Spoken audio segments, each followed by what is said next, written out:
펜타곤이 경악했습니다. 한국을 1순위 파트너로 격상시키려는데 한국이 이미 독자 전력을 완성해놨거든요. 미국이 70년간 절대 주지 않던 핵심 군사 권한을 넘기겠다고 했습니다. 일본은 이 권한을 위해 헌법까지 바꾸려 했어요. 호주는 30년 계획을 세웠죠. 그런데 한국은 이미 미국 없이도 중국을 막을 전력을 갖추고 있었습니다. 미 국방차관이 비밀회의에서 폭탄 발언을 터뜨렸습니다. 이제 우리가 한국이 동맹을 유지해주길 빌어야 하는 상황이 됐다. 한국이 선택권을 쥔 그날 70년 동맹의 가불이 바뀌었습니다. 그 충격적인 전말을 지금 공개합니다. 우리는 자부했습니다. 지구상에서 일어나는 모든 데이터의 흐름은 우리의 감시망을 벗어날 수 없다고요. 하지만 미 국가안보국 NSA, 그 거대한 오만이 깨지는 데는 단 하루도 걸리지 않았습니다. 사건은 태평양 사령부가 있는 하와이 지부에서 터졌습니다. 평소와 다름없는 화요일 새벽, 저는 워싱턴 본부와의 회의를 마치고 뻐근한 목을 돌리며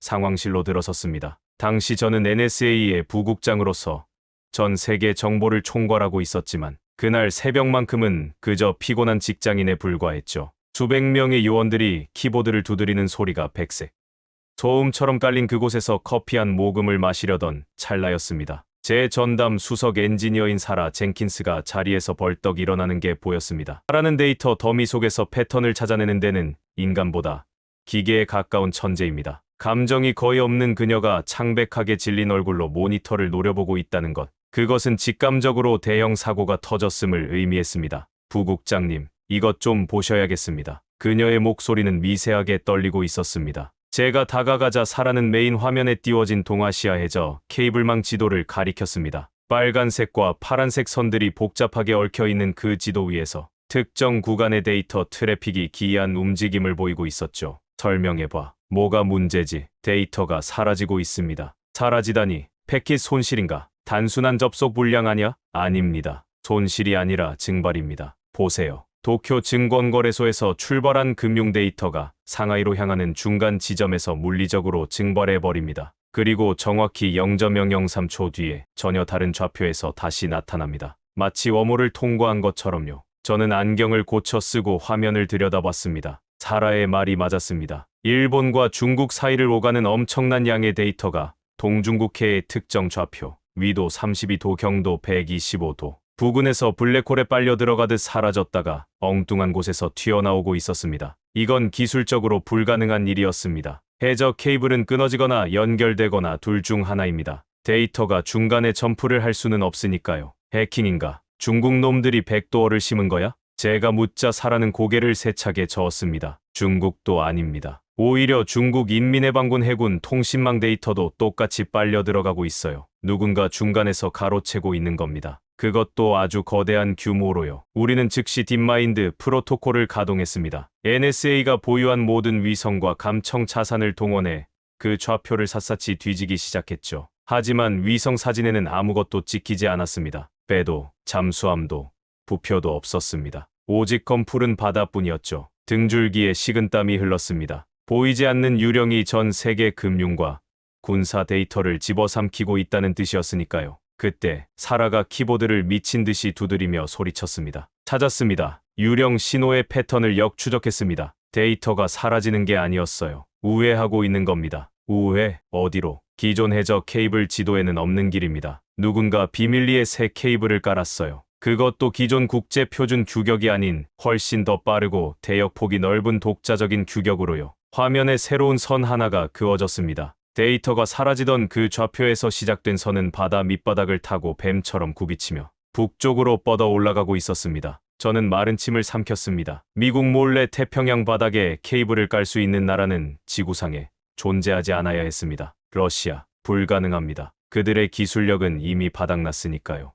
중국, 그들이라면 이렇게 정교하게 숨기지 못했을 겁니다. 도착지가 어디야? 이 케이블의 끝이 어디냐고. 제 고함의 상황실의 모든 시선이 우리에게 쏠렸습니다. 사라는 떨리는 손으로 마지막 엔터키를 눌렀습니다. 지도 위에 붉은 점 하나가 깜빡이며 위치를 표시했습니다. 그곳은 베이징도, 모스크바도, 도쿄도 아니었습니다. 사라가 믿을 수 없다는 표정으로 저를 올려다보며 말했습니다. 부국장님, 케이블의 종착지는 부산입니다. 순간 제 머릿속이 하얗게 변했습니다. 부산, 한국.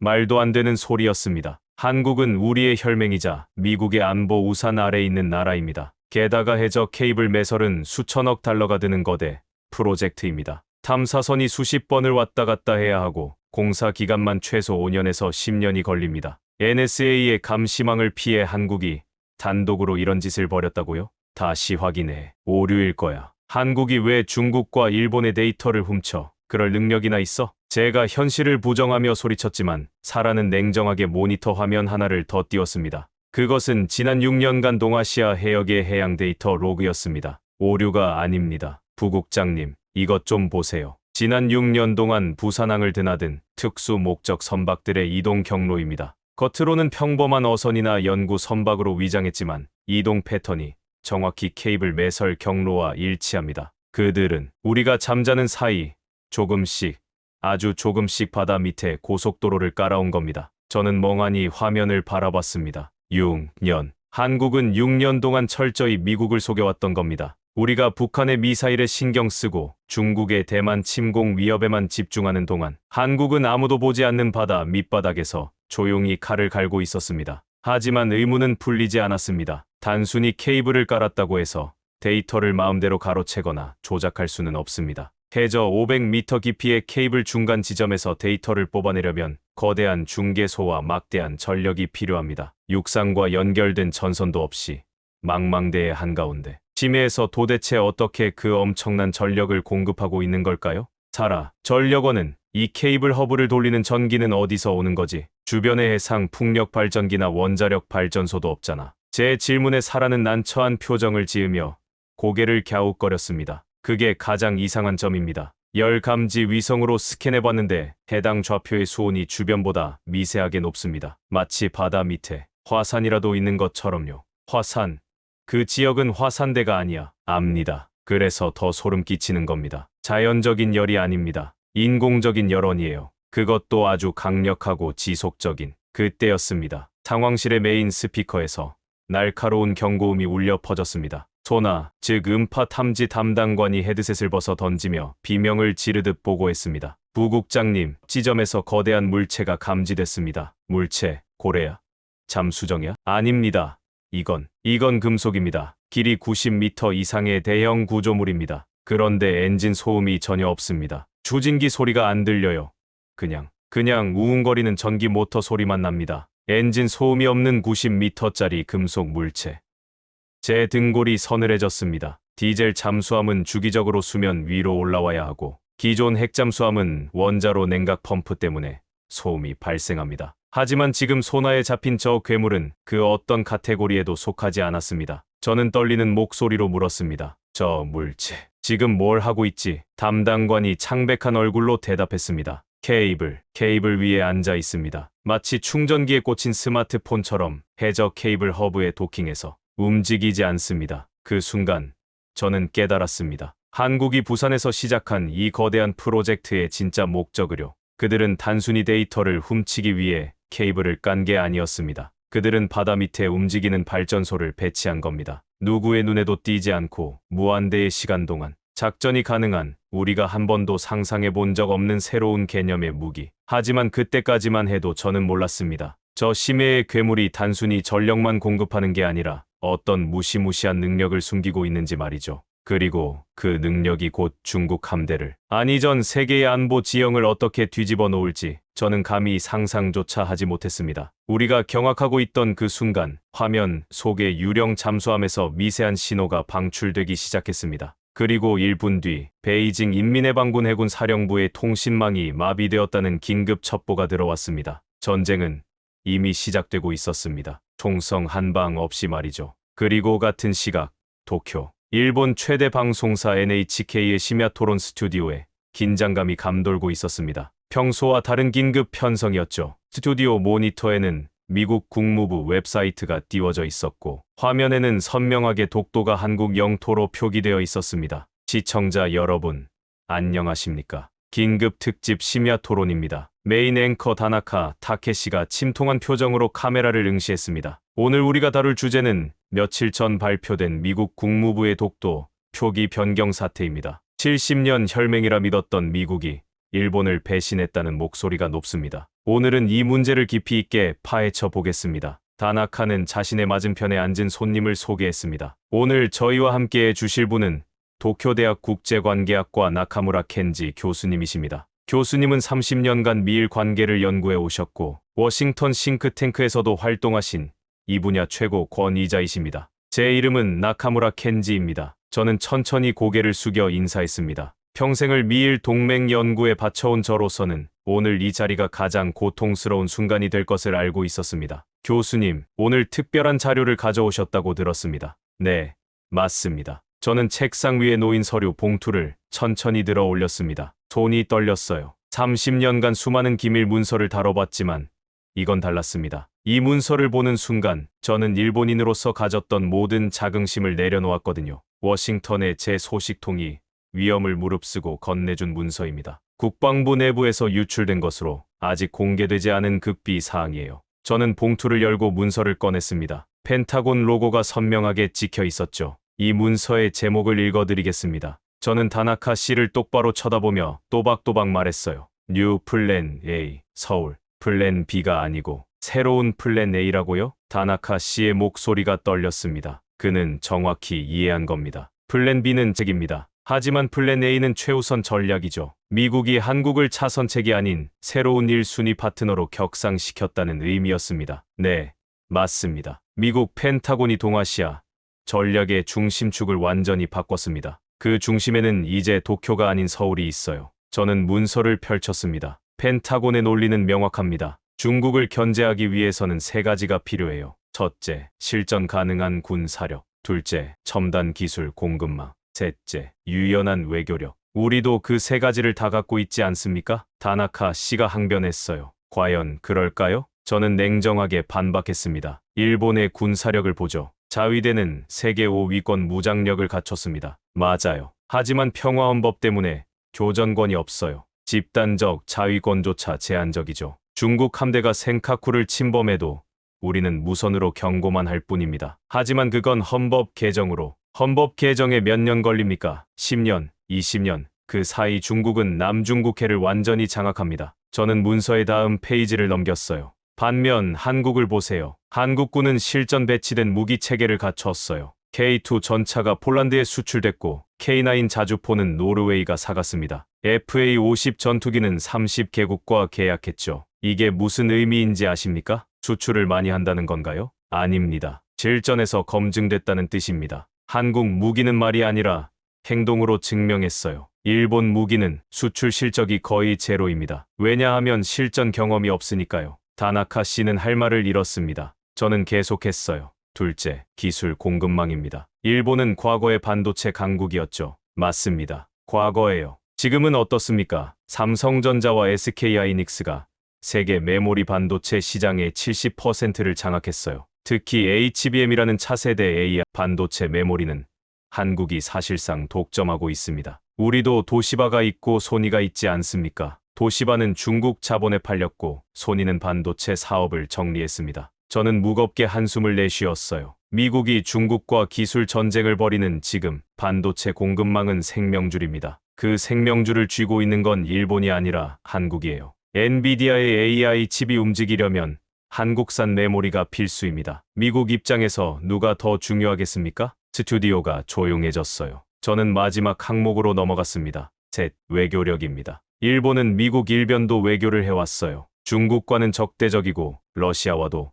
북방 영토 문제로 얽혀있죠. 한국은 어떻습니까? 미국과는 군사 동맹을 유지하면서도 중국과는 경제 협력을 지속하고 있어요. 이게 바로 균형 외교입니다. 그런 줄타기가 얼마나 갈까요? 언젠가 선택해야 할 텐데. 다나카 씨가 의심스럽게 물었어요. 그게 미국이 원하는 겁니다. 저는 결정적인 한마디를 던졌어요. 미국은 한국이 중국과 완전히 단절하길 바라지 않아요. 오히려 한국이 중국과 대화 창구를 유지하면서 동시에 미국 편에 서주길 원하죠. 그게 가장 효율적인 중국 견제 방법이거든요. 일본처럼 완전히 적대하면 중국도 완전히 등을 돌립니다. 하지만 한국처럼 대화하면서 압박하면 중국도 함부로 못해요. 저는 문서의 핵심 부분을 읽기 시작했습니다. 펜타곤 보고서 원문입니다. 한국은 지정학적으로 중국 해군을 직접 견제할 수 있는 유일한 위치에 있다. 스시마 해협과 황해를 동시에 통제할 수 있으며 핵잠수함 배치 시 중국 북해함대를 완전히 차단할 수 있다. 일본은 후방 지원 기지로서의 가치는 있으나 전방 억제력으로는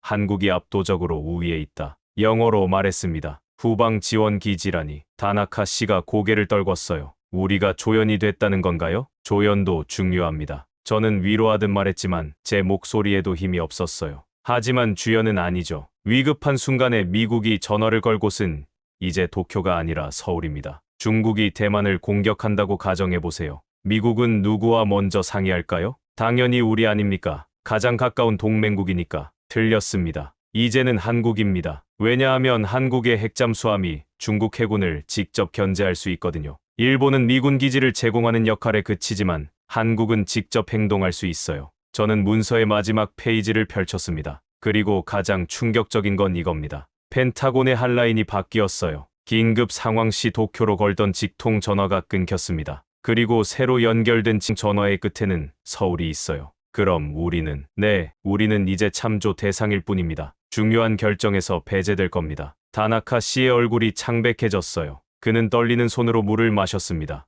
교수님, 그럼 정말로 70년 동맹이 하루 만에 무너진 겁니까? 하루 만에 무너진 게 아닙니다. 저는 고개를 저었어요. 이미 오래전부터 금이 가고 있었어요. 우리가 안 보려고 했을 뿐이죠. 일본 경제가 30년간 제자리였을 때 한국은 IMF 위기를 극복하고 글로벌 기업들을 키워냈어요. 일본이 헌법 개정 논쟁만 하고 있을 때 한국은 실전 무기를 개발했습니다. 일본이 중국을 적대시하기만 할 때 한국은 대화와 압박을 병행했어요. 그럼 우리가 잘못한 겁니까? 잘못이라기보다는 시대를 읽지 못한 겁니다. 저는 무거운 마음으로 말했어요. 미국은 냉정합니다. 감정이 아니라 이익으로 움직이죠. 70년 우정, 그건 미국에게 아무 의미 없어요. 지금 당장 중국을 견제하는데 누가 더 유용한가? 그것만 중요합니다. 그리고 그 답이 한국이라는 거예요. 저는 문서를 덮으며 마지막 한마디를 던졌습니다. 그리고 그 순간 도쿄 총리 관저에서는 긴급 국가안보회의가 소집됐습니다. 하지만 이미 늦었어요. 미국의 결정은 번복 불가능했으니까요. 새벽 3시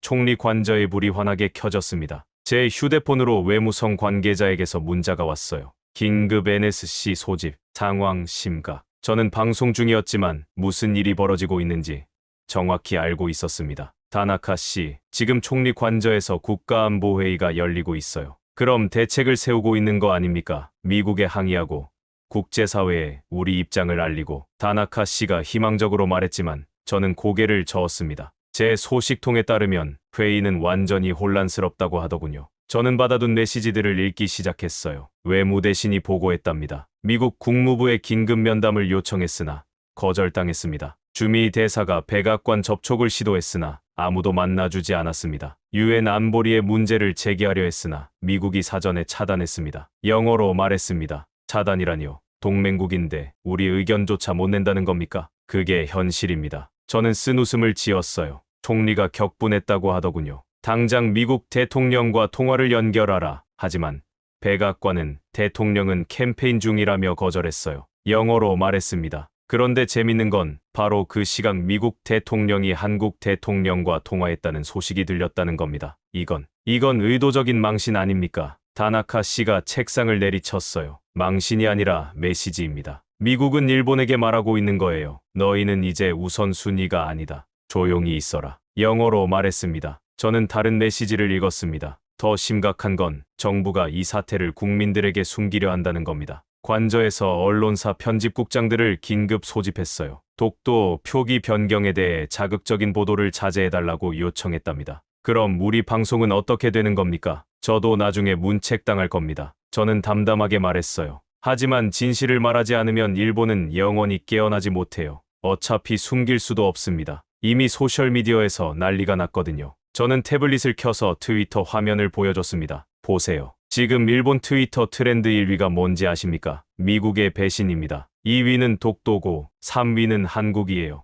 국민들은 이미 다 알고 있어요. 미국 국무부 홈페이지만 접속하면 독도 표기를 직접 확인할 수 있으니까요. 그럼 국민들은 어떻게 반응합니까? 분열되고 있습니다. 저는 댓글들을 읽기 시작했어요. 보수층은 미국에 강경하게 항의하라고 아우성입니다. 현실주의자들은 미국 없이 어떻게 살아가냐며 걱정하고 있죠. 젊은 세대는 더 냉소적이에요. 애초에 다케시마가 우리 땅이었나? 한국이 70년 넘게 시료 지배하는데 왜 우리 땅이라고 우기냐는 댓글도 있습니다. 그런 매국노 같은 소리를 다나카 씨가 분노했어요. 하지만 저는 차분하게 말했습니다. 매국이 아니라 현실입니다. 국제법에서는 시료 지배가 중요해요. 한국은 독도에 경비대를 주둔시키고 주민이 살고 관광객을 받고 있어요. 일본은 말로만 우리 땅이라고 주장할 뿐이죠. 행동은 없어요. 제 휴대폰이 또 울렸습니다. 이번엔 도쿄 증권거래소가 아니라 게이달렌, 즉 일본 경제단체연합회 회장이었어요. 저는 잠깐 양해를 구하고 전화를 받았습니다. 여보세요? 나카무라 교수. 큰일입니다. 정부가 우리 기업들 불러서 압박하고 있어요. 해외 투자 중단하라고. 특히 한국 투자는 절대 하지 말라고. 지금이 무슨 시대인데 그런 명령을 내립니까? 저는 한숨을 쉬었어요. 기업들 반응은 어떻습니까? 겉으로는 알겠다고 하는데 속으로는 다들 한국행 준비하고 있어요. 정부 눈치 보느라 공개는 못하지만 이미 평택이니 포항이니 땅 알아보고 있다고요. 전화를 끊고 저는 다나카 씨에게 말했습니다. 정부가 기업들에게 한국 투자 중단을 압박하고 있답니다. 당연한 거 아닙니까? 이 상황에서 한국에 투자한다는 건 시대착오적 발상입니다. 저는 단호하게 잘랐어요. 기업은 정부 소유물이 아니에요. 기업은 살아남아야 합니다. 일본에 남아서 죽을 것인가, 한국으로 가서 살 것인가. 선택은 명확해요. 정부가 아무리 막아도 기업들은 빠져나갈 겁니다. 그럼 일본은 텅 비는 거 아닙니까? 이미 비고 있습니다. 저는 냉정한 현실을 말했어요. 지금 이 순간에도 일본의 핵심 인재들이 한국 기업으로부터 스카우트 제안을 받고 있어요.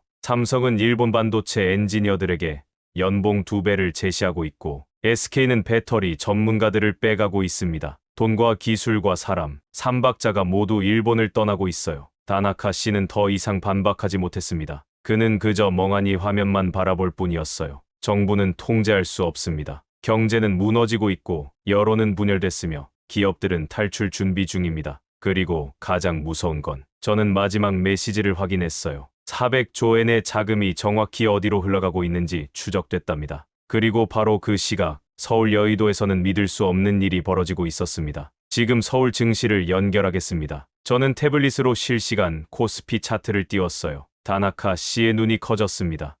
저게 뭡니까? 개장 10분 만에 3% 상승이라고요? 정확히는 3.2%입니다. 그리고 아직 멈추지 않았어요. 화면 속 코스피 지수는 거의 수직으로 솟아오르고 있었습니다. 저는 서울의 한 증권사에서 보내온 현장 영상을 재생했어요. 들어보세요. 서울 여의도 증권사 딜링룸입니다. 영상 속에서 트레이더들이 비명을 지르고 있었어요. 이게 뭐야? 외국인 매수 주문이 미친 듯이 쏟아진다. 삼성전자 거래량 봐. 평소의 5배야. SK하이닉스 상한가 갈 것 같은데요? 어디서 이렇게 돈이 들어와? 일본 쪽 계좌 확인해봐. 저는 영상을 멈추고 설명했습니다. 지금 한국 증시로 유입되는 자금의 출처를 추적해봤어요. 놀라지 마세요. 도쿄에서 빠져나간 그 돈입니다. 우리 돈이 한국으로 간다고요? 우리 돈이 아닙니다. 월스트리트 헤지펀드들의 돈이에요. 그들은 국적이 없어요. 그저 수익이 나는 곳으로 움직일 뿐이죠. 저는 구체적인 자료를 보여줬어요. 자금 흐름을 시간대별로 추적했습니다. 미국 국무부가 독도 표기 변경을 발표한 지 2시간 후 골드만삭스가 일본 국채 50조 엔 어치를 매도했어요.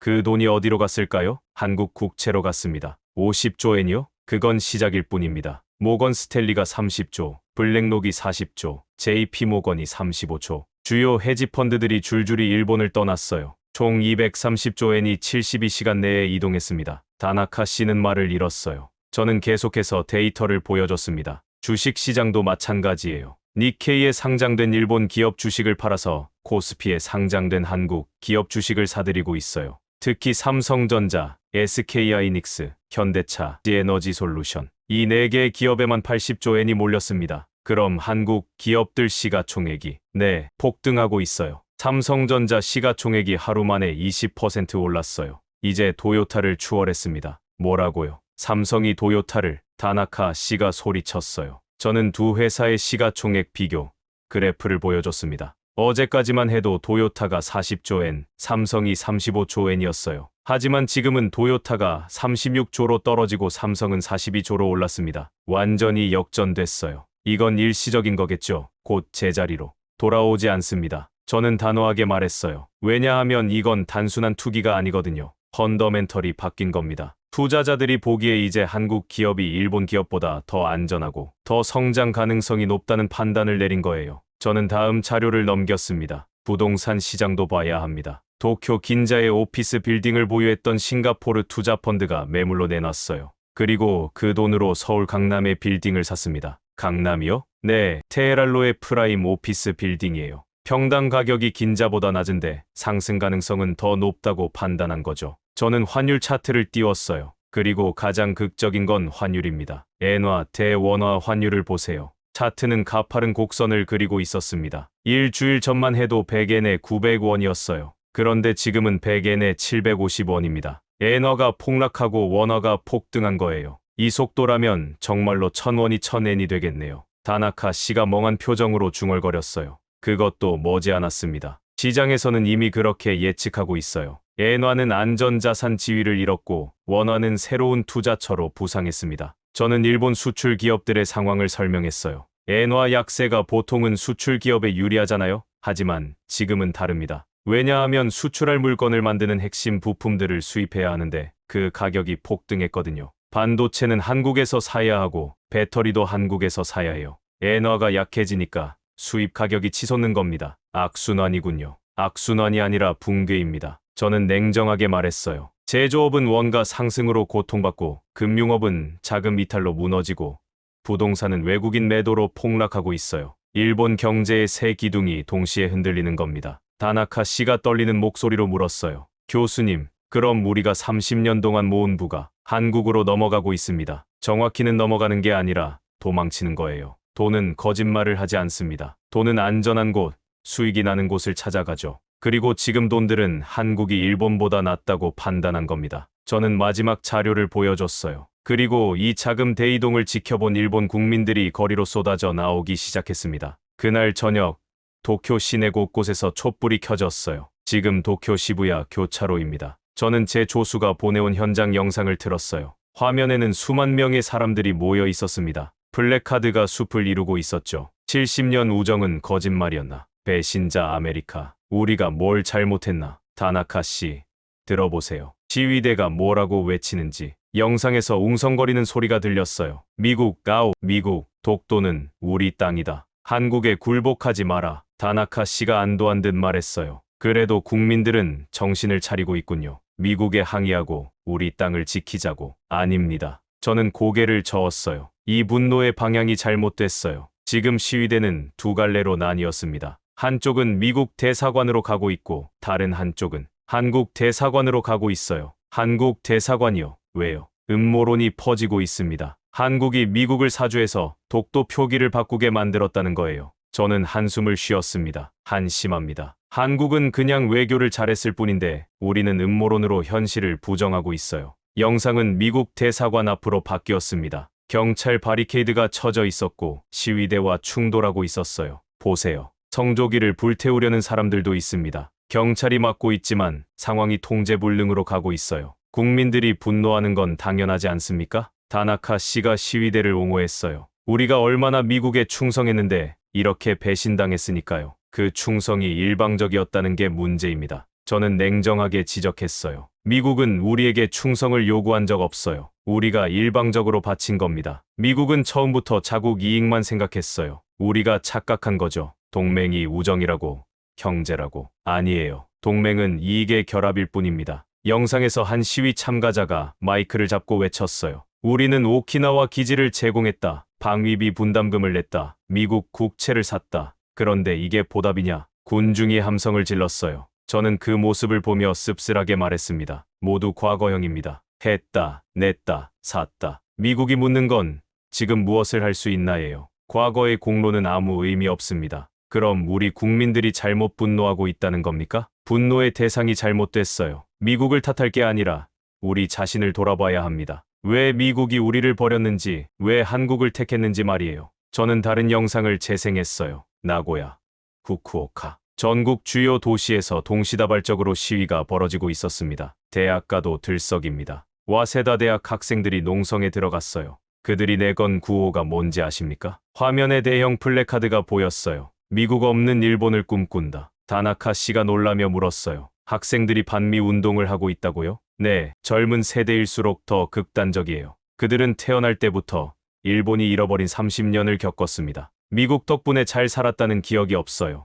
오히려 플라자 합의로 일본 경제가 무너졌다는 이야기만 들었죠. 저는 SNS 화면을 보여줬어요. 트위터를 보세요. 해시태그 미국 가오지 100만 개를 넘었습니다. 그런데 더 무서운 건 해시태그 한국이 부럽다도 급상승하고 있다는 거예요. 한국이 부럽다니요? 네, 특히 20대, 30대 세대에서요. 한국은 미국과 동등하게 협상한다. 한국은 자기 목소리를 낸다. 한국은 경제도 성장하고 문화도 강하다. 이런 댓글들이 엄청나게 달리고 있어요. 다나카 씨는 믿을 수 없다는 표정이었습니다. 우리 젊은이들이 한국을 부러워한다고요? 현실입니다. 일본 젊은이들은 취업도 안 되고 연애도 포기하고 결혼은 꿈도 못 꿉니다. 반면 한국은 어떻습니까? BTS로 전 세계를 열광시키고 반도체로 경제를 이끌고 드라마로 문화 강국이 됐어요. 일본 젊은이들이 보기엔 한국이 훨씬 멋있어 보이는 거죠. 저는 정부 청사 앞 영상을 틀었어요. 그리고 총리 관저 앞에도 시위대가 모였습니다. 이쪽은 또 다릅니다. 이들은 정부에 항의하고 있어요. 왜 제대로 외교를 못했냐? 총리는 책임지고 물러나라고 외치고 있습니다. 정부가 제대로 대응을 못한 건 사실 아닙니까? 대응을 못한 게 아니라 할 수 있는 게 없었던 겁니다. 저는 냉정하게 말했어요. 총리가 미국에 전화를 걸어도 안 받고 대사가 찾아가도 안 만나주고 항의 서한을 보내도 답장이 없어요. 어떻게 대응합니까? 미국이 일본을 완전히 무시하고 있는데요. 다나카 씨가 고개를 떨궜어요. 그럼 우리는 어떻게 해야 합니까? 이 분노를 어디로 향해야 하죠? 안으로 향해야 합니다. 저는 단호하게 말했어요. 미국을 탓하고 한국을 질투할 게 아니라 왜 우리가 이렇게 됐는지 냉정하게 돌아봐야 해요. 그런데 지금 일본 국민들은 그럴 준비가 안 돼 있어요. 그저 남 탓만 하고 있습니다. 저는 마지막 영상을 재생했습니다. 그리고 베이징에서 이 광경을 지켜보던 누군가가 미소를 지었습니다. 베이징 외교부 브리핑룸입니다. 저는 중국 관영 CCTV 영상을 재생했어요. 중국 외교부 대변인이 단상에 서 있었습니다. 미국의 독도 표기 결정을 환영한다. 대변인이 중국어로 말했습니다. 대변인의 첫마디에 다나카 씨가 벌떡 일어났어요. 왜 중국이 우리 영토 문제에 끼어듭니까? 끼어드는 게 아니라 쐐기를 박는 겁니다. 저는 영상을 계속 재생했어요. 역사적 정의가 바로 섰다. 독도는 한국의 고유 영토이며 일본 제국주의의 침략 역사를 청산하는 상징적 사건이다. 중국은 한국의 영토 주권을 확고히 지지한다. 대변인이 중국어로 말했습니다. 이건 완전히 한국 편을 드는 거잖아요. 다나카 씨가 소리쳤어요. 맞습니다. 중국은 지금 한국을 자기 편으로 끌어들이려는 겁니다. 저는 화면을 멈추고 설명했어요. 중국의 전략을 보세요. 미국이 한국을 선택했다는 걸 확인한 순간 중국도 즉시 한국에 러브콜을 보내는 거예요. 왜냐하면 한미일 삼각 동맹에서 한국을 빼내면 일본은 완전히 고립되거든요. 그럼 한국은 어느 편입니까? 미국 편입니까? 중국 편입니까? 그게 중요한 게 아닙니다. 저는 고개를 저었어요. 한국은 양쪽 모두와 관계를 유지하면서 자기 이익을 챙기고 있어요. 미국과는 안보 동맹, 중국과는 경제 협력. 이게 바로 균형 외교죠. 반면 일본은 어떻습니까? 미국 일변도였다가 미국한테 버림받으니까 이제 갈 곳이 없어요. 저는 다음 뉴스를 틀었습니다. 러시아 외교부도 성명을 냈어요. 러시아 대변인이 화면에 나타났습니다. 일본은 역사를 직시해야 한다. 제2차 세계대전의 결과를 받아들이고 영토 분쟁을 일으키지 말아야 한다. 대변인이 러시아어로 말했습니다. 러시아까지요? 북방 영토 문제를 거론하는 겁니까? 네, 러시아는 독도 문제를 빌미로 쿠릴 열도, 즉 북방 4개 도서 문제를 다시 꺼내고 있어요. 일본이 독도를 포기하지 않으면 북방 영토 협상도 없다는 메시지를 보내는 겁니다. 저는 지도를 펼쳤어요. 보세요. 일본이 완전히 포위됐습니다. 북쪽에는 러시아, 서쪽에는 중국, 남쪽에는 한국, 그리고 미국은 등을 돌렸어요. 사면 초가입니다. 다나카 씨는 말을 잃었습니다. 저는 중국의 다음 수를 설명했어요. 그런데 중국이 더 영리한 건 한국에 직접적인 압박은 하지 않는다는 겁니다. 그냥 우리는 너희 편이다라는 메시지만 보내요. 한국 입장에서는 부담 없죠. 중국의 지지를 받으면서도 미국과의 관계는 유지할 수 있으니까요. 저는 중국 SNS 화면을 보여줬어요. 중국 웨이보를 보세요. 지금 중국 네티즌들이 뭐라고 하는지 아십니까? 한국은 우리 편, 일본은 역사를 반성하라, 독도는 한국 땅. 이런 댓글이 수백만 개예요. 중국 국민들까지 한국 편을 들고 있다고요? 정부가 유도한 여론이지만 효과는 확실합니다. 중국 젊은이들이 이제 일본보다 한국을 선호하게 됐어요. 한류 때문이기도 하지만 정치적 분위기도 한몫하는 거죠. 저는 무역 통계를 보여줬습니다. 그리고 실질적인 조치도 시작됐어요. 중국이 일본 수입품에 대한 검역을 강화했습니다. 수산물, 농산물, 화학제품, 모든 일본 제품이 세관에서 지연되고 있어요. 그건 명백한 경제 보복 아닙니까? 보복이 아니라 안전 검사 강화래요. 저는 비웃듯 말했어요. 표면적으로는 아무 문제 없어요. 하지만 실제로는 일본 제품이 중국 시장에 들어가지 못하게 막는 거죠. 반면 한국 제품은 신속 통관이에요. 저는 여행업 통계를 넘겼습니다. 관광도 마찬가지예요. 중국 최대 여행사 3곳이 일본 여행 상품 판매를 중단했어요. 이유는 안전 문제랍니다. 안전 문제라니요. 일본이 얼마나 안전한 나라인데 표면적인 이유일 뿐이죠. 실제로는 정치적 압박입니다. 그리고 그 중국 관광객들이 어디로 갈까요? 설마. 네, 한국입니다. 중국 여행사들이 한국 여행 상품을 대폭 늘렸어요. 일본행을 취소한 사람들에게 한국행을 권유하고 있습니다. 다나카 씨는 고개를 떨궜어요. 우리가 잃는 건 전부 한국이 가져가는군요. 그게 지정학입니다. 저는 담담하게 말했어요. 중국은 일본을 직접 공격하지 않아요.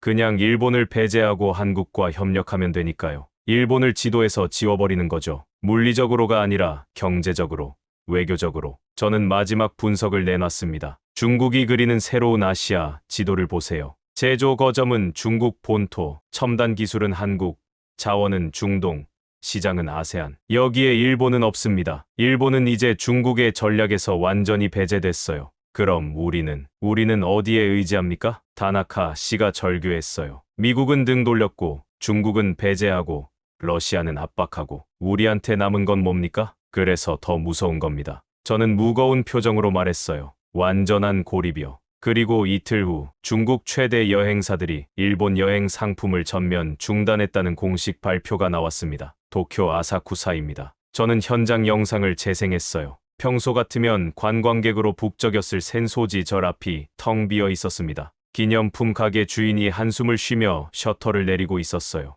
교수님, 이게 정말 아사쿠사입니까? 이렇게 한산한 건 처음 보는데요. 다나카 씨가 놀라며 물었습니다. 중국 여행사들의 일본 상품 판매 중단 발표 후 이틀이 지난 모습입니다. 저는 통계 자료를 꺼냈어요. 숫자로 보겠습니다. 중국인 관광객은 일본 전체 외국인 관광객의 30%를 차지해요. 그들이 일본에서 쓰는 돈은 연간 약 2조 엔입니다. 그런데 지금 그 시장이 사라지고 있어요. 2조 엔이요. 정확히는 1조 9,800억 엔입니다. 그런데 문제는 단순히 그 돈만 사라지는 게 아니에요. 저는 연쇄 효과를 설명하기 시작했어요. 호텔을 보세요. 중국 단체 관광객 위주로 이용하던 도쿄, 오사카, 교토의 호텔들. 예약 취소가 폭주하고 있습니다. 어제까지 집계된 것만 35만 건이에요. 35만 건이나요? 네, 그리고 이건 취소 수수료를 면제해주고 있어요. 중국 정부가 여행사들에게 보조금을 주면서까지 취소를 유도하는 겁니다. 저는 호텔 예약률 그래프를 보여줬어요.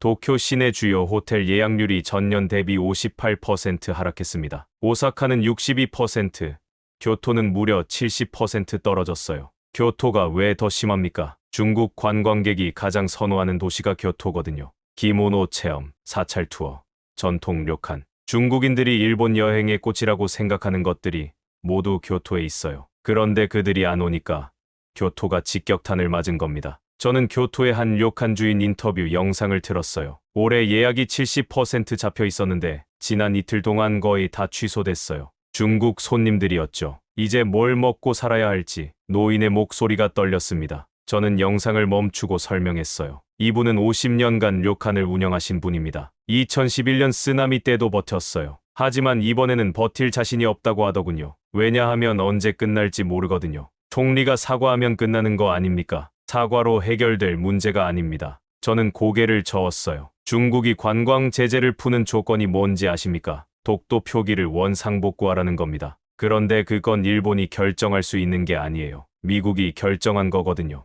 미국이 마음을 바꾸지 않는 한 이 상황은 계속됩니다. 저는 면세점 매출 통계를 보여줬어요. 면세점은 더 심각해요. 오사카 난바의 주요 면세점 매출이 전주 대비 73% 감소했습니다. 중국 관광객이 주요 고객이었거든요. 그 사람들 다 어디로 갑니까? 다나카 씨가 물었어요. 저는 예상했다는 듯 대답했습니다. 한국입니다. 저는 한국관광청 통계를 펼쳤어요. 중국발 한국행 항공편 예약이 전주 대비 42% 증가했어요. 서울 명동 호텔은 만실이고 부산 해운대는 중국 관광객으로 넘쳐나고 있습니다. 우리 잃는 게 고스란히 한국으로. 뿐만 아닙니다. 저는 더 충격적인 통계를 보여줬어요. 일본인 관광객도 한국으로 가고 있어요. 네, 일본인이요. 왜 일본인이 이 시국에 한국으로 갑니까? 엔화 약세와 원화 강세 때문입니다. 한국 여행이 저렴해졌어요. 예전에는 도쿄에서 서울 왕복 항공권이 5만 엔 정도 했는데 지금은 환율 때문에 실질적으로 더 싸게 느껴지죠.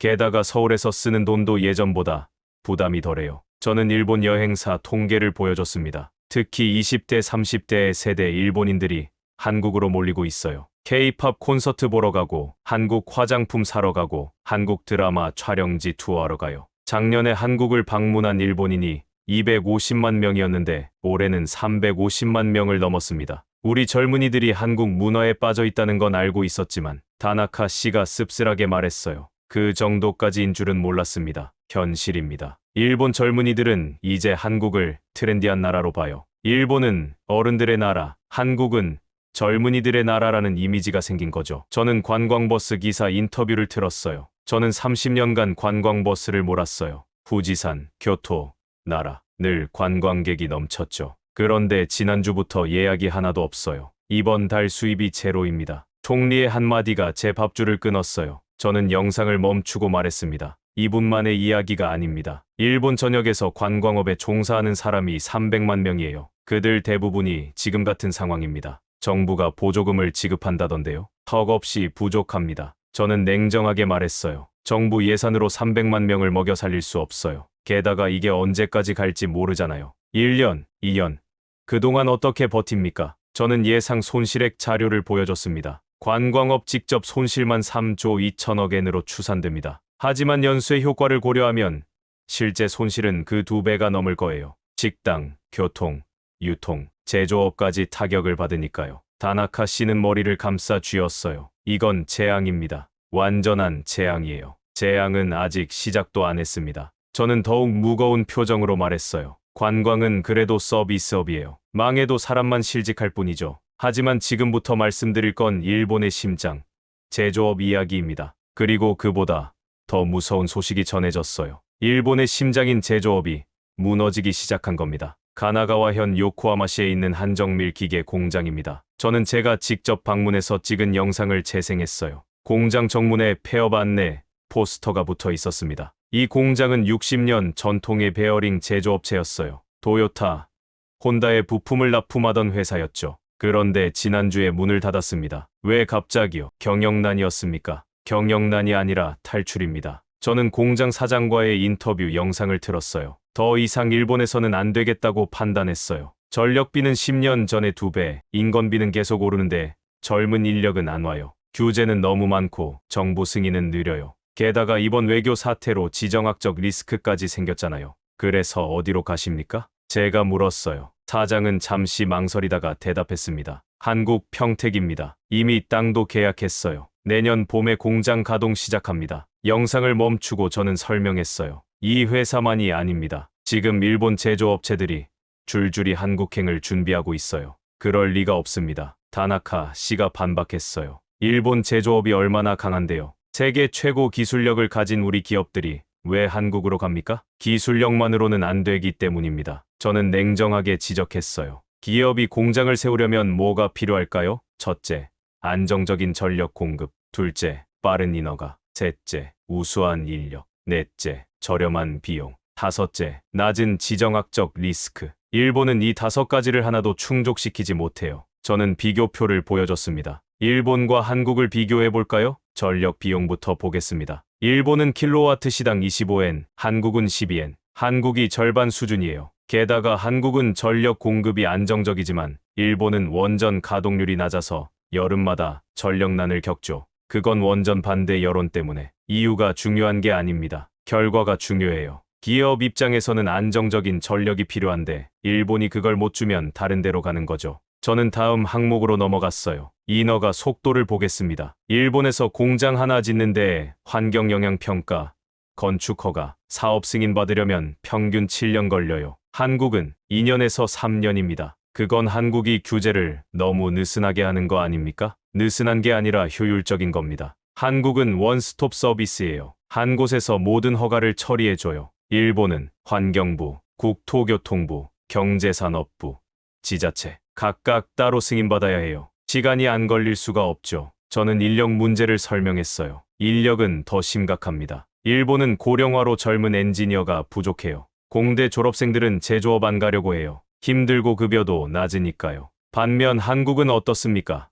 삼성, SK, 현대, 세계적 기업들이 최고의 인재를 키워내고 있어요. 하지만 우리도 도요타, 소니 같은 과거 이야기입니다. 저는 단호하게 말했어요. 도요타 시가총액이 삼성전자한테 역전당했어요. 소니는 이미 반도체 사업을 정리했고요. 지금 세계가 원하는 건 반도체, 배터리, 디스플레이예요. 그 분야에서 한국이 세계 1위입니다. 저는 가장 결정적인 사례를 꺼냈어요. 2019년을 기억하십니까? 2019년요? 네, 일본이 한국의 반도체 핵심 소재 수출을 규제했던 때요. 포토레지스트, 불화수소, 불화폴리이미드. 이 세 가지 소재는 일본이 전 세계 시장의 90%를 장악하고 있었어요. 다나카 씨가 고개를 끄덕였어요. 그때 한국한테 제대로 본때를 보여줬죠. 본때를 보여준 건 일본이 아니라 한국이었습니다. 저는 반전 사실을 털어놨어요. 한국은 그 규제를 계기로 세 가지 소재를 전부 국산화했어요. 2년 만에요. 솔브레인이 불화수소를 뽑아냈고, 코오롱이 불화폴리이미드를 대체했고, 동진세미캠이 포토레지스트까지 국산화에 성공했어요. 그럼 우리 독점이 깨진 겁니까? 완전히 무너졌죠. 더 웃긴 건 그 경험 때문에 일본 기업들이 오히려 한국 진출을 결심했다는 겁니다. 무슨 말입니까? 우리가 규제했는데 왜 우리 기업이 한국으로 갑니까? 정치와 경제를 분리하지 못하면 안 된다는 걸 깨달은 거예요. 저는 구체적 사례를 들었어요. 도쿄오카 공업이 경기도 평택에 100억 엔을 투자해서 포토레지스트 공장을 짓고 있어요. 반도체 감광액 세계 시장 점유율 1위 기업이 한국에서 직접 생산하기로 한 겁니다. 왜 그런 결정을 내렸습니까? 거리의 문제입니다. 일본에서 한국으로 수출하면 관세, 물류비, 시간이 다 들어요. 게다가 정치적 갈등이 생기면 또 규제당할 수 있죠. 그러니 아예 한국에 공장을 세우는 게 낫다고 판단한 겁니다. 저는 더 많은 사례를 나열했어요. 이비덴 그라파이트는 포항에서 인조 흑연 생산을 2배로 늘렸고, 도쿄 일렉트로는 한국 테크놀로지 센터를 확장했어요. 이데미츠 코사는 오산에 일본 외 첫 단독 연구개발 법인을 설립했습니다. 다나카 씨는 믿을 수 없다는 표정이었어요. 우리 기술이 한국으로 빠져나가는 건가요? 빠져나가는 게 아니라 살아남으려는 겁니다.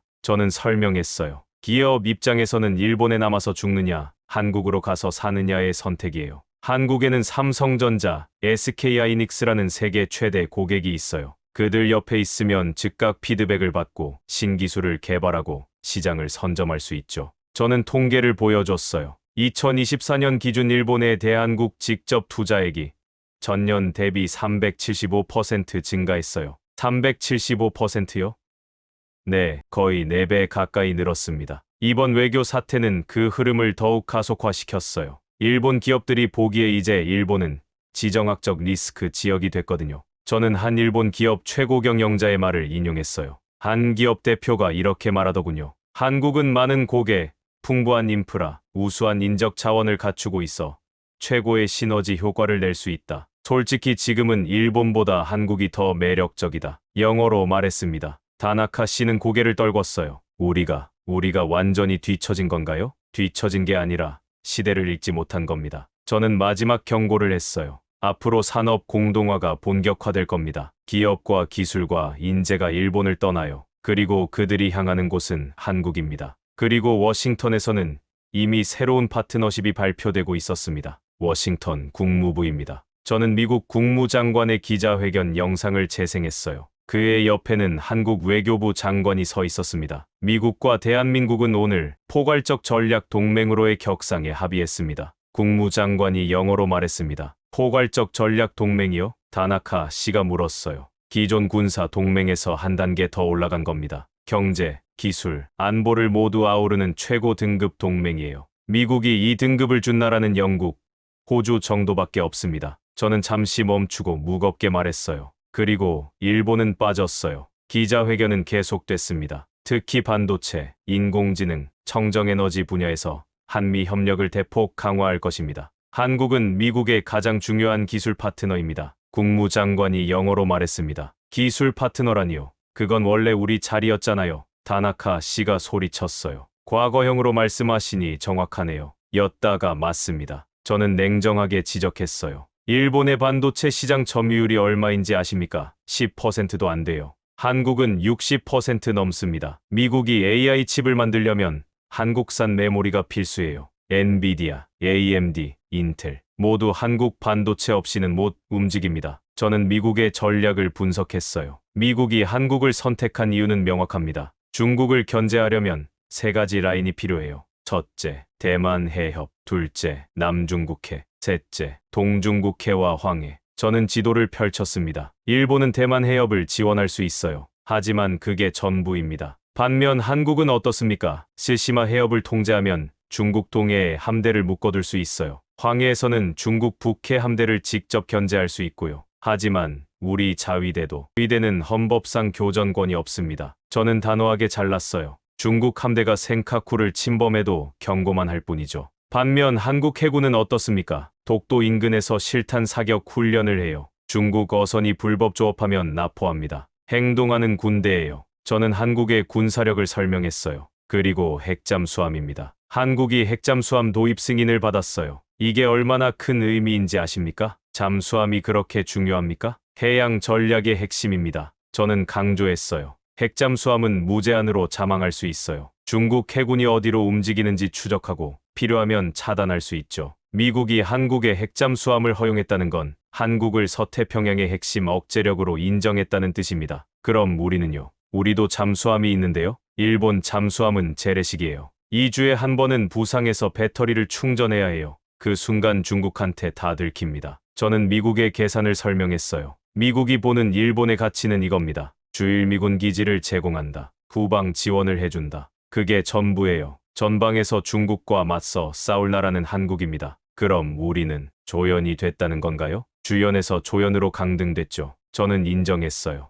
위급한 순간에 미국이 전화를 걸 곳이 바뀌었어요. 예전에는 도쿄였죠. 이제는 서울입니다. 저는 구체적인 시나리오를 제시했어요. 중국이 대만을 공격한다고 가정해보세요. 미국은 누구와 먼저 상의할까요? 당연히 우리 아닙니까? 가장 가까운 동맹이니까요. 틀렸습니다. 한국입니다. 저는 단호하게 말했어요. 왜냐하면 한국 해군이 중국 북해 함대를 묶어둘 수 있거든요. 일본은 미군 기지를 제공하지만 직접 싸우진 않아요. 헌법이 막으니까요. 미국 입장에서 누가 더 소중하겠습니까? 다나카 씨는 더 이상 반박하지 못했어요. 저는 더 가혹한 현실을 말했습니다. 심지어 경제 안보에서도 한국이 중심이에요. 미국이 추진하는 치포 동맹 아시죠? 미국, 일본, 한국, 대만의 반도체 협력체. 그런데 이 중에서 누가 핵심입니까? 당연히 우리와 대만 아닙니까? 기술이 있으니까 한국입니다. 저는 냉정하게 말했어요. 대만은 지정학적 리스크가 너무 커요. 언제 중국이 침공할지 몰라요.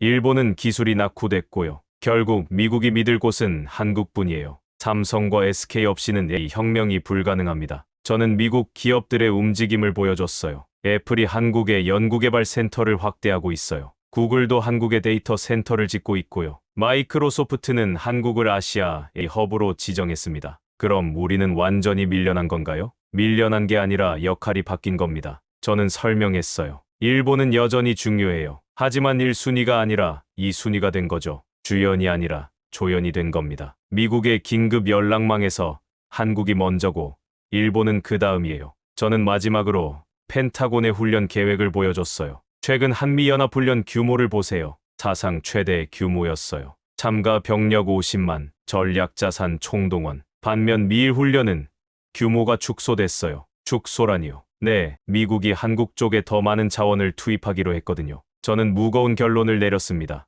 일본은 이제 미국의 최우선 파트너가 아닙니다. 한국이 그 자리를 차지했어요. 그런데 더 비참한 진실이 있습니다. 일본은 힘이 없는 게 아니라 쓸 수 없는 나라가 됐다는 것입니다. 지난주 센카쿠 제도 인근에서 벌어진 일입니다. 저는 일본 해상보안청의 기록 영상을 재생했어요. 중국 해경선 4척이 센카쿠 영해를 침범하고 있었습니다. 특이한 점은 모두 기관포로 무장하고 있었다는 거예요. 무장 해경선이 우리 영해를 침범했습니다. 다나카 씨가 분노했어요. 그래서 우리는 어떻게 대응했습니까? 보세요. 저는 영상을 계속 재생했어요. 일본 순시선이 무선으로 경고하는 소리만 들렸습니다. 이곳은 일본 영해입니다. 즉시 퇴거하십시오. 중국 해경선은 무시하고 계속 진행했어요. 일본 순시선은 그저 뒤따라가며 같은 말만 반복했습니다. 그게 전부입니까? 다나카 씨가 물었어요. 네, 그게 전부입니다. 6시간 동안 경고만 하다가 중국 배들이 스스로 나가자 끝났어요. 저는 영상을 멈추고 설명했어요. 왜 이렇게밖에 못할까요? 일본 해상보안청은 무기 사용에 엄격한 제한이 있거든요. 상대가 먼저 공격하지 않으면 대응할 수 없어요. 그럼 자위대를 출동시키면 되잖아요. 그게 더 어렵습니다. 저는 일본의 법적 한계를 설명했어요. 자위대를 출동시키려면 방위 출동 명령이 필요해요. 그런데 그 명령을 내리려면 국회 승인이 필요하죠. 그 절차가 최소 며칠 걸려요. 중국 배는 6시간 있다가 갔는데 국회 소집하는 데만 이틀 걸립니다. 그럼 긴급 상황에는 어떻게 합니까? 못합니다. 그게 일본의 현실이에요. 저는 더 구체적으로 설명했어요. 설령 자위대가 출동한다 해도 뭘 할 수 있을까요? 경고 사격, 평화헌법상 그것조차 논란이에요. 실제 교전 불가능합니다. 자위대는 자위권만 있지 교전권은 없으니까요. 그럼 우리는 침략당해도 가만히 있으라는 겁니까? 헌법이 그렇게 만들어져 있습니다. 저는 냉정하게 지적했어요. 1947년 제정된 평화헌법 9조. 일본 국민은 정의와 질서를 기조로 하는 국제평화를 성실히 희구하고 국권의 발동인 전쟁과 무력에 의한 위협 또는 무력의 행사를 영구히 포기한다. 이게 일본을 묶고 있는 사슬입니다. 하지만 자위대가 있지 않습니까? 자위대는 군대가 아닙니다. 저는 강조했어요. 헌법상 일본은 군대를 가질 수 없어요. 자위대는 어디까지나 자위를 위한 조직일 뿐이죠. 누가 먼저 때려야 맞받아칠 수 있어요. 선제 대응은 불가능합니다. 저는 한국과 비교했어요. 한국을 보세요. 독도 인근에 정체불명 선박이 접근하면 어떻게 합니까? 해경이 차단하고 필요하면 해군이 출동해요. 경고 무시하면 실탄 사격도 해요. 실제로 중국 어선 불법 조업할 때 그렇게 했잖아요. 우리도 그렇게 해야 하는 거 아닙니까? 하고 싶어도 못해요. 헌법이 막고 있으니까요. 저는 정치권의 혼란을 설명했어요. 센카쿠 침범 사건이 일어났을 때 긴급 국회가 열렸어요. 그런데 여야가 책임만 떠넘겼습니다. 저는 국회 회의록을 읽어줬어요. 야당 정부가 제대로 대응하지 못했다. 책임져라. 여당 헌법상 한계가 있다. 헌법을 개정해야 한다. 야당 헌법 개정은 평화를 위협한다. 여당 그럼 중국이 침략해도 가만히 있자는 겁니까? 야당 외교로 해결해야지. 무력은 안 된다. 결론은요? 다나카 씨가 물었어요. 아무 결론도 안 났어요. 서로 싸우다가 끝났죠. 저는 한숨을 쉬었습니다. 이게 일본의 현실입니다. 힘은 있지만 쓸 수 없어요. 법이 맞고 정치가 맞고 여론이 막아요. 저는 더 치명적인 사실을 말했어요. 그런데 가장 무서운 건 미국이 이번에 침묵했다는 겁니다. 미국이 침묵했다고요? 센카쿠는 보조약 적용 대상 아닙니까? 맞습니다. 미국은 센카쿠를 일본 시정권 하에 있는 지역으로 인정해왔어요. 그래서 중국이 침범하면 미국이 항의했죠. 그런데 이번엔 한마디도 없었어요. 왜 그럴까요? 독도 표기 변경 이후 미국의 태도가 바뀌었기 때문입니다. 저는 분석했어요. 미국은 더 이상 일본의 모든 주장을 지지하지 않겠다는 신호를 보낸 거예요. 센카쿠가 일본 땅인지 중국 땅인지 미국은 중립을 지키겠다는 뜻입니다. 그럼 우리는 완전히 혼자가 된 건가요? 네, 중국과 맞서는 일본. 하지만 미국의 지원은 불확실. 이게 지금 일본의 처지예요. 저는 대비되는 상황을 보여줬어요. 같은 시각 한국 해군은 독도 인근에서 대규모 훈련을 했어요. 이지스함, 잠수함, 무기까지 동원했죠. 그리고 미국이 뭐라고 했는지 아십니까? 한국의 정당한 훈련이라고 지지 성명을 냈어요. 영어로 말했습니다. 다나카 씨는 고개를 떨궜어요. 일본은 센카쿠에서 밀리고 한국은 독도를 지키는군요. 그게 현실입니다. 한국은 행동하고 일본은 말만 해요. 세계가 보기엔 누가 더 강해 보이겠습니까? 저는 마지막 경고를 했어요. 일본은 힘이 없는 게 아닙니다. 움직일 수 없는 구조가 문제예요. 그리고 이 구조를 바꾸려면 헌법 개정이 필요한데 그건 10년 이상 걸릴 겁니다. 그 사이 한국은 더 강해지고 일본은 더 약해 보일 거예요. 저는 다음 내용을 예고했어요. 그렇습니다. 이제 한국은 풀세트 국가가 됐습니다. 그리고 일본은 풀세트 국가라는 말을 아십니까? 저는 다나카 씨에게 물었어요. 잘 모르겠는데요. 제조업, 국방, 문화, 기술, 외교. 이 5분야에서 모두 세계 수준에 도달한 나라를 말합니다. 현재 이 조건을 충족하는 나라는 미국, 중국, 그리고 저는 잠시 멈췄어요. 한국입니다. 한국이요. 일본이 아니고요? 다나카 씨가 반발했어요. 일본은 아닙니다. 하나씩 보죠. 저는 첫 번째 항목을 펼쳤어요. 제조업부터 보겠습니다. 반도체. 삼성전자와 SK하이닉스가 세계 메모리 반도체 시장의 70%를 장악했어요. 특히 HBM,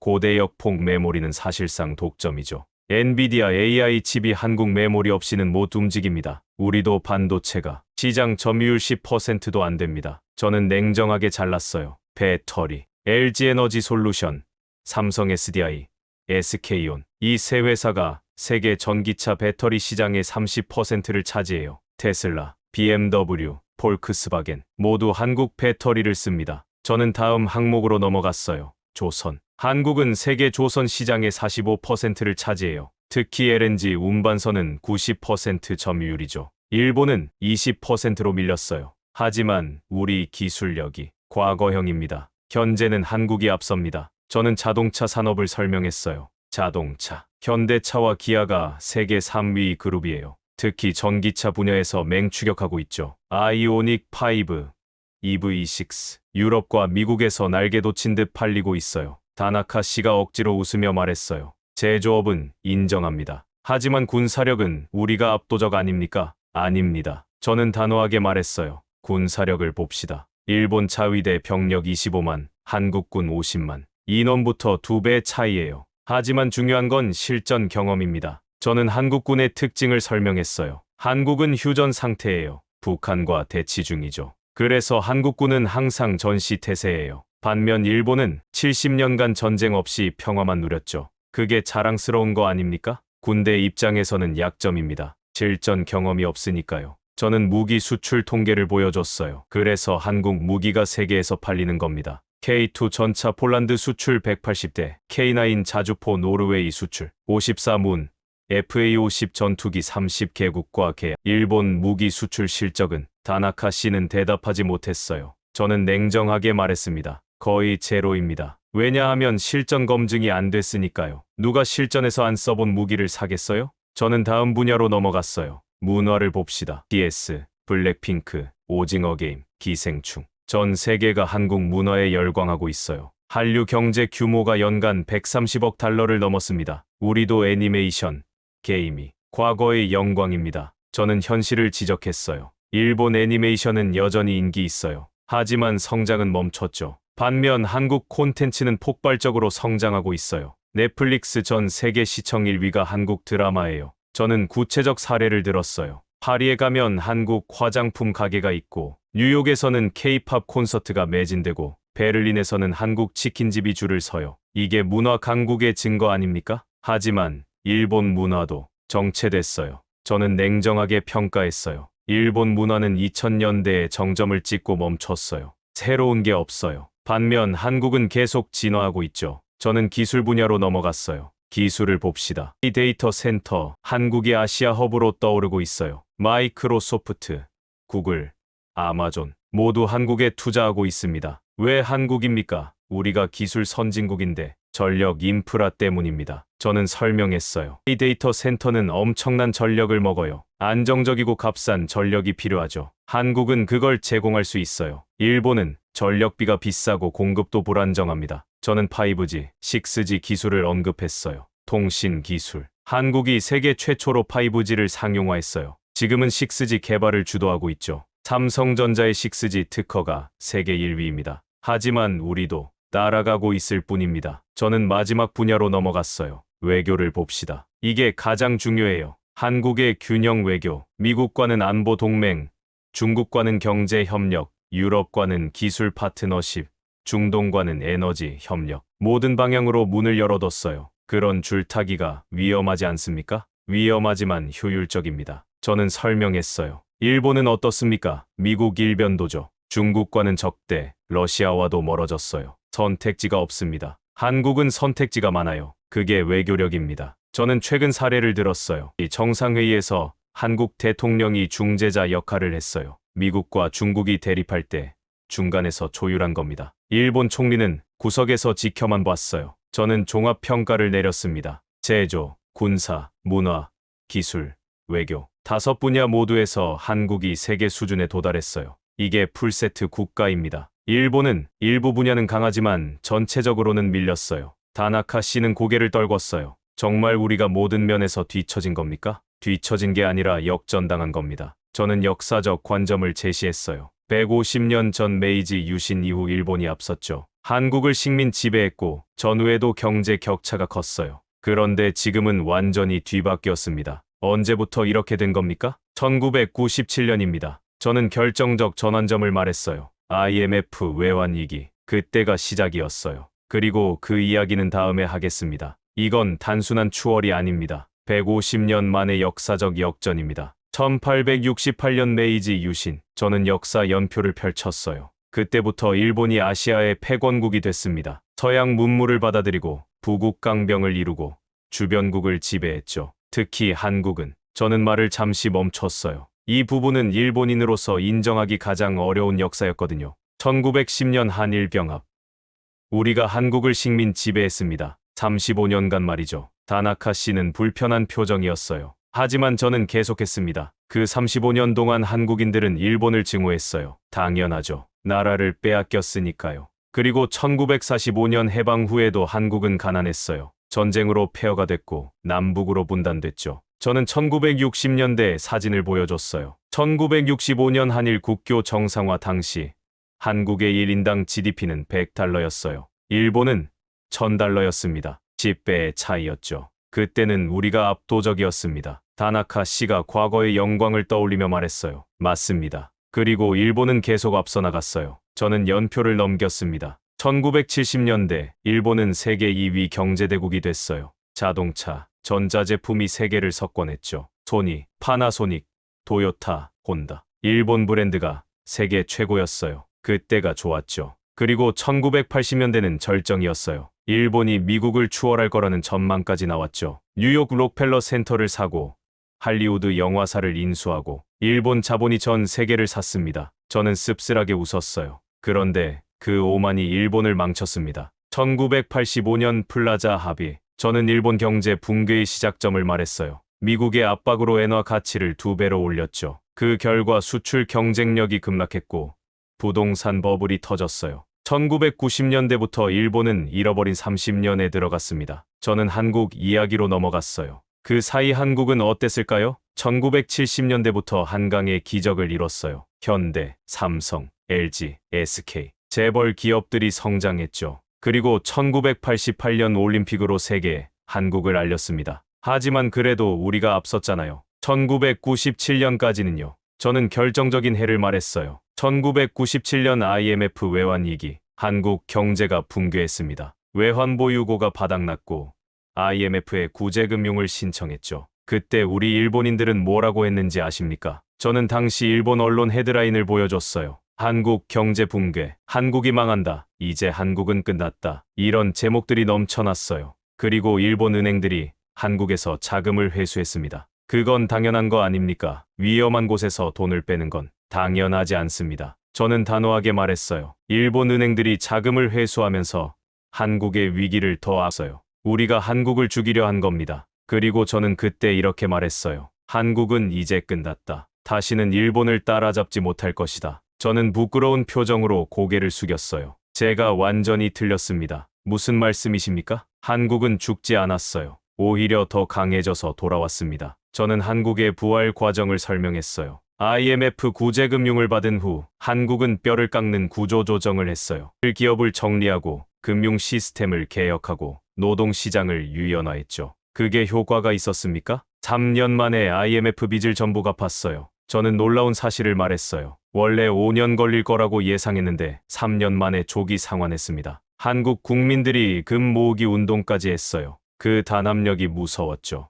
그 후는요. 괴물이 되어 돌아왔습니다. 저는 2000년대 이후 한국의 성장을 보여줬어요. 삼성전자가 손이를 제쳤어요. 현대차가 일본차 시장을 잠식했죠. LG가 디스플레이 시장을 장악했고 SK가 반도체 강자가 됐습니다. 저는 문화 분야를 언급했어요. 그리고 2010년대 한류가 터졌어요. K-팝, K-드라마가 전 세계를 휩쓸었죠. 우리 일본 젊은이들조차 BTS에 열광하고 있어요. 일본 문화는 왜 정체됐을까요? 다나카 씨가 물었어요. 안주했기 때문입니다. 저는 냉정하게 평가했어요. 일본은 과거의 성공에 취해서 변화를 거부했어요. 우리가 최고다. 일본식이 최고다. 바꿀 필요 없다. 이런 생각에 갇혀 있었죠. 한국은 달랐다는 건가요? 한국은 절박했어요. 죽느냐 사느냐의 위기를 겪었으니까요. 그래서 변화를 두려워하지 않았어요. 오히려 변화를 받아들였죠. 저는 결정적인 차이를 지적했어요. 일본은 완벽을 추구했어요. 그래서 느렸죠. 한국은 속도를 택했어요.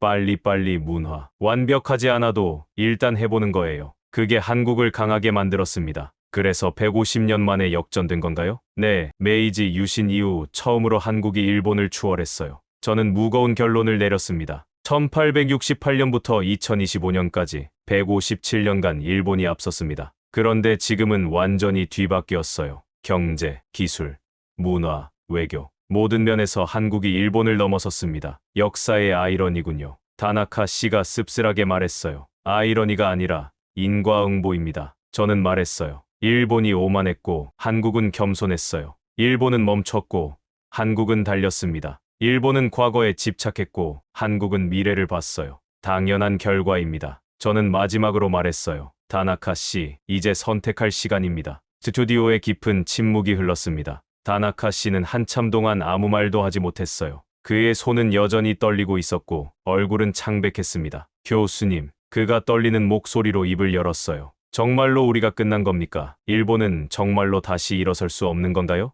저는 깊은 한숨을 내쉬었습니다. 다나카 씨, 저도 일본인입니다. 이 나라에서 태어나고 자랐어요. 일본을 사랑하죠. 그런 제가 오늘 이렇게 말하는 게 얼마나 고통스러운지 아십니까? 저는 잠시 말을 멈추고 눈을 감았어요. 30년간 미일 관계를 연구하면서 저는 늘 일본이 최고라고 믿었어요. 우리가 기술도 앞서고 경제도 강하고 문화도 우수하다고 생각했죠. 하지만 그건 착각이었어요. 착각이라니요. 네, 착각이었습니다. 저는 과거의 영광을 현재의 힘이라고 착각했어요. 일본은 이미 오래전부터 내리막길을 걷고 있었는데 저는 그걸 보지 못했습니다. 저는 눈을 뜨고 다나카 씨를 똑바로 바라봤어요. 오늘 이 방송을 하면서 제 마음이 찢어졌어요. 조국을 비난하는 게 얼마나 괴로운지 아십니까?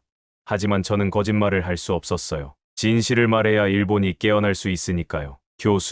교수님은 일본을 포기하신 건가요? 포기한 게 아닙니다. 저는 단호하게 말했어요. 오히려 살리려는 겁니다. 계속 거짓말하면서 우리는 괜찮다. 일본은 강하다고 위로하는 게 진짜 일본을 죽이는 거예요. 냉정하게 현실을 직시해야 살아남을 수 있습니다. 다나카 씨는 눈가가 붉어졌어요. 그는 고개를 떨구고 한참을 침묵했습니다. 스튜디오의 모든 스프들도 숨을 죽이고 있었어요. 그럼 다나카 씨가 다시 입을 열었어요. 그럼 우리는 어떻게 해야 합니까? 정말로 희망이 없는 건가요? 희망은 있습니다. 저는 조심스럽게 말했어요. 하지만 지금처럼 살아서는 안 돼요. 완전히 바뀌어야 합니다. 어떻게 바뀐다는 겁니까? 첫째, 인정해야 합니다. 저는 손가락을 하나씩 펼치며 말했어요. 한국이 우리를 추월했다는 걸 인정하세요. 미국이 우리를 버렸다는 걸 인정하세요. 우리가 틀렸다는 걸 인정하세요. 자존심 때문에 현실을 부정하면 영원히 못 일어납니다. 인정하고 나서는요. 둘째, 배워야 합니다. 저는 두 번째 손가락을 펼쳤어요. 한국이 어떻게 성공했는지 연구하세요. IMF 위기를 어떻게 극복했는지, 왜 기업들이 성장했는지, 문화가 왜 강해졌는지 배우세요. 자존심 버리고 배우는 게 살 길입니다. 그리고요, 셋째, 변화해야 합니다. 저는 세 번째 손가락을 펼쳤어요. 과거 방식을 버리세요. 완벽주의를 버리고 속도를 택하세요. 연공서열을 버리고 능력주의를 택하세요. 규제를 풀고 혁신을 받아들이세요. 그래야 다시 일어설 수 있어요. 하지만 그게 쉽습니까? 쉽지 않습니다. 저는 솔직하게 인정했어요. 매우 어렵죠. 기득권이 저항할 거고, 보수층이 반발할 거고, 국민들이 혼란스러워할 겁니다. 하지만 하지 않으면 일본은 정말로 끝나요. 저는 마지막으로 말했습니다. 분노로는 나라를 지킬 수 없어요. 미국을 원망하고 한국을 질투하는 건 아무 소용없습니다. 우리 자신을 바꿔야 해요. 다나카 씨는 한참을 침묵하다가 천천히 고개를 들었어요. 분하지만 그의 목소리가 떨렸습니다. 분하지만 인정해야 할 것 같습니다. 교수님 말씀이 맞아요. 우리가 틀렸습니다. 순간 스튜디오 전체가 정적에 휩싸였어요. 일본 최대 방송사의 간판 앵커가 생방송에서 일본이 틀렸다고 인정한 겁니다. 저는 다나카 씨가 카메라를 향해 말했어요. 저는 오늘 많은 것을 깨달았습니다. 시청자 여러분도 마찬가지일 거라 생각합니다. 우리는 변해야 합니다. 아니, 변해야만 살아남을 수 있습니다. 저는 조용히 고개를 끄덕였어요. 그리고 마지막 한마디를 덧붙였습니다. 일본이 다시 일어서려면 배워야 합니다. 그게 유일한 길입니다. 방송이 끝나고 스튜디오 불이 꺼졌습니다. 스태프들은 조용히 정리를 시작했어요. 다나카 씨는 자리에서 일어나지 못하고 계속 앉아 있었습니다. 교수님, 그가 조용히 말했어요. 오늘 방송, 큰일 난 거 아닐까요? 큰일 날 겁니다. 저는 담담하게 대답했어요. 정부에서 문책할 거고 보수층은 저를 매국노라고 비난할 겁니다. 방송국도 압박받을 거예요. 그런데 왜 이런 말씀을 하신 겁니까? 누군가는 해야 하니까요. 저는 창밖을 바라보며 말했어요. 일본이 계속 꿈속에서 살면 정말로 끝나요. 누군가는 깨워야 합니다. 아무리 고통스러워도요. 다음 날 아침, 일본 인터넷은 난리가 났어요. 방송 영상이 삭제됐지만 이미 수백만 명이 다운받아서 퍼뜨리고 있었습니다. 찬반 양론이 격렬했어요. 나카무라는 매국노다. 아니다. 그가 진실을 말했다. 일본을 모욕했다. 현실을 직시해야 한다. 저는 그 모든 반응을 조용히 지켜봤어요. 그리고 생각했습니다. 적어도 일본인들이 생각하기 시작했구나. 변화는 하루아침에 오지 않습니다. 하지만 누군가 첫걸음을 떼어야 해요. 그게 저의 역할이었습니다. 한 달 후 작은 변화가 시작됐어요. 일본 기업 몇 곳이 한국 기업과 협력을 발표했습니다. 대학생들은 한국어 수업에 몰렸고 정부는 조용히 규제 완화를 검토하기 시작했어요. 아직 멀었습니다. 하지만 시작은 됐어요. 저는 창밖의 도쿄를 바라보며 중얼거렸습니다. 일본이 다시 일어서려면 배워야 합니다. 한국이 그랬듯이 인정하고 분석하고 배우고 따라잡고 결국 추월하는 것. 그게 살아남는 방법입니다. 그리고 저는 한국을 바라봤어요. 당신들이 우리에게 가르쳐준 것. 위기는 기회가 될 수 있다는 것. 겸손하게 배우는 자가 결국 승리한다는 것. 일본의 선택은 이제 시작됐습니다. 지금까지 일본 전문가의 충격적인 고백을 들어보았습니다. 어떠셨나요? 독도 표기 하나가 바꾼 동아시아 판도, 미국의 선택, 일본의 몰락, 그리고 한국의 부상, 이 모든 것이 단 며칠 사이에 벌어졌습니다. 역사는 때로 한순간에 뒤바뀝니다. 157년간 일본이 앞섰지만 이제 그 판도가 완전히 역전됐습니다. 오늘 이 영상이 의미 있게 느껴지셨다면 좋아요와 구독 부탁드립니다. 그리고 무엇보다 공유해주세요. 대한민국의 위상이 이렇게 높아졌다는 사실을, 우리가 이제 진정한 강국이 됐다는 사실을 더 많은 분들이 알아야 합니다. 다음에도 더 좋은 이야기로 찾아뵙겠습니다. 감사합니다.